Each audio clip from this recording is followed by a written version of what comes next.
जीने और मरने जो पिछले 10 साल से इस मुल्क को खा रहे हैं, तो फिर हमारे जीने की गुंजाइश खत्म हो जाए। इसलिए इस बार इलेक्शन में हमें और आपको कुछ ऐसा करना है कि हम इस गवर्नमेंट का तख्ता पलटेंगे। इस बार इस गवर्नमेंट को चेंज करेंगे। मुझे सबकी तरफ से आवाज चाहिए। सिराजुद्दौला,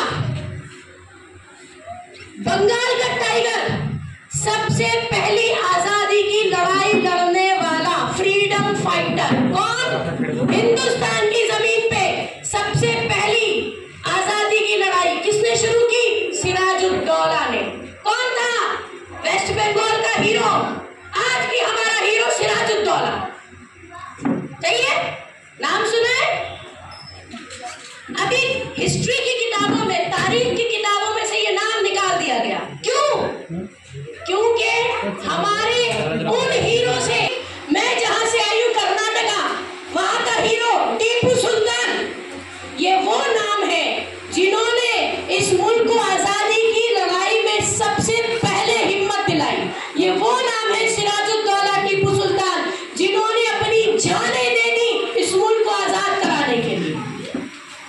और आज उसी वेस्ट बंगाल की सरजमीन में रहने वाले, उसी सिराजुद्दौला की लेगेसी, उसी सिराजुद्दौला की जो आने वाली नस्लें हैं, उनको खत्म कर दिए जाने की साजिश हो रही है। हम इसे कामयाब होने नहीं दें। हम जो इस मुल्क के असल रहने वाले हैं, हम जो इस मुल्क के, हिंदुस्तान के असल में, वो खुद बाहर से आए। वो कहां से आए? वो बाहर से आए। हमें उनको उनकी जगह दिखानी है। समझ में आया? और किसी को अगर किसी की जगह दिखानी है तो उसके लिए सही जगह पर वोट करना। अब मैं आपको 3-4 बातें बताऊं। कांग्रेस 75 साल इस मुल्क पे हुकूमत करी और कांग्रेस की बहुत सारी अलग अलग विंग्स टूट के, जैसे टीएमसी बन गई, बहुत सारे डिफरेंट अलायंस हो गए। उसके बाद पिछले 10 सालों से हमारी बदकिस्मती कि हम पर एक ऐसा हुक्मरान मुसल्लत कर दिया गया जो बात करता है काटने की, मारने की, जलाने की, तोड़ने की जगह। तो पता चला कि आज हमारी नस्लें खतरों में हैं। आज हमारी नस्लें न खा सकती हैं, न कमा सकती हैं, न अपनी मर्जी से घूम सकती हैं, न अपनी मर्जी से पहन सकती हैं, न अपनी मर्जी से इबादत कर सकती हैं। अब हमारी नस्लों के लिए कुछ नहीं। तो जब इस जमीन का कानून हमें हक देता है जीने का, इज्जत के साथ जीने का, तो ऐसे वक्त में अगर कोई हमसे कुछ छीनना चाहेगा तो हम क्या करेंगे? हम तख्ता पलट देंगे। तख्ता पलटने के लिए क्या करना होगा? सही जगह पर वोट देना होगा। लोकसभा के इलेक्शन में जितने कैंडिडेट्स खड़े होते हैं, जब वो जीतते हैं आपके वोट देने से, आपका एक एक वोट, ये जो आपकी उंगली से आप वोट लगाते हो, ये वोट क्या है मालूम है? ये अल्लाह को दिया हुआ वादा है। ये आपका ईमान है कि आप किसको वोट दे रहे हो। आप उन लोगों को वोट दोगे जो ऐसी पार्टी में बैठे हैं, जिस पार्टी के दामन पे, जिस पार्टी के हाथों पे आपकी कौम का, आपके गुजरी हुई नस्लों का खून लगा। आपको पसंद आएगा?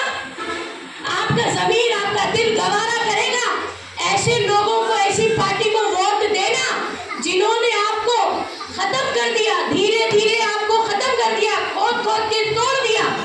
आज मुझे बताइए, आप में से कितने लोग यहाँ बैठे हैं जिनके शौहरों के पास अच्छी गवर्नमेंट नौकरियां हैं?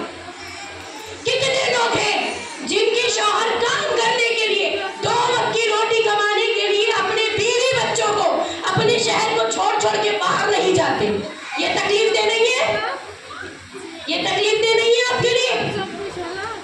अभी कितने लोग हैं जिनको ये मालूम है कि उनके बच्चे पढ़ने लिखने के बाद नौकरी पाएंगे?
लेकिन एसडीपीआई के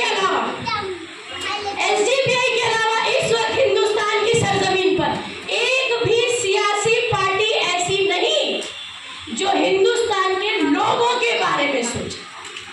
लोगों को क्या चाहिए, लोगों के लिए कैसा कानून बनाना चाहिए, लोगों को कैसी फैसिलिटीज फराहम करना, सारी जितनी पॉलिटिकल पार्टीज है उनका एजेंडा एक ही है। क्या एजेंडा उनका? हमको जीतना है, हमको कुर्सी पे बैठना है और हमको इतना जमा करना है कि हमारी 7 पुश्तें बैठकर खाती रहे। इस मुल्क में 70% दौलत 10% लोगों के हाथ में है। 70% resources are in the hands of only 10% people.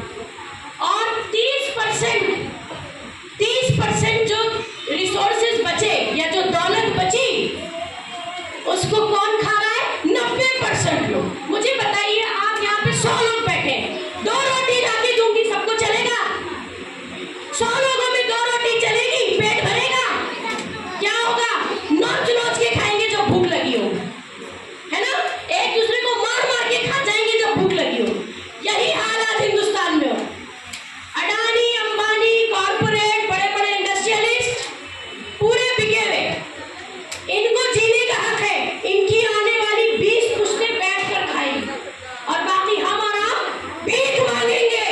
अगर अब भी लोकसभा इलेक्शन में हमने अपनी अकल का इस्तेमाल नहीं किया, अल्लाह माफ करे, हमारी कौम भीख मांगेगी, हमारे बच्चे फकीर हो जाएंगे। न खाने को मिलेगा, न साफ पानी पीने को मिलेगा, न रहने को छत मिलेगी, घरों से निकाल लिए जाओगे। ये कह दिया जाएगा, ये डिक्लेयर कर दिया जाएगा कि तुम हिंदुस्तानी हो ही नहीं। सीएनआरसी जहां पर आ गया, आसाम का हाल देखिए, यूनिफॉर्म सिविल कोड लेकर आ गए। अब आप अपने मजहब से जिंदगी नहीं गुजार सकते। जो गवर्नमेंट बोलेगी वैसा करना होगा।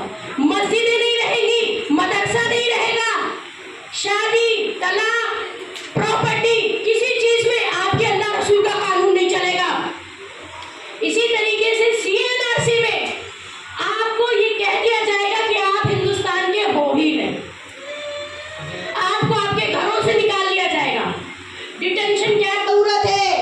जान लगा दो, मगर इस बार लोकसभा का इलेक्शन ऐसा होना चाहिए कि तानाशाहों का तख्ता पलट जाए। उसके लिए आपको इस्तेमाल करना होगा अपने हक का, अपने ईमान का, अपनी अकल का, सही जगह वोट देना होगा। एक कैंडिडेट अगर आप सही एसडीपीआई का चुन के अपने वोट से पार्लियामेंट में बिठाते हो, अभी सुनना मैं बता रही हूँ, पार्लियामेंट के लोकसभा इलेक्शन में जो कैंडिडेट्स चुनकर आपके वोट से वहां बैठते हैं वो आपके लिए कानून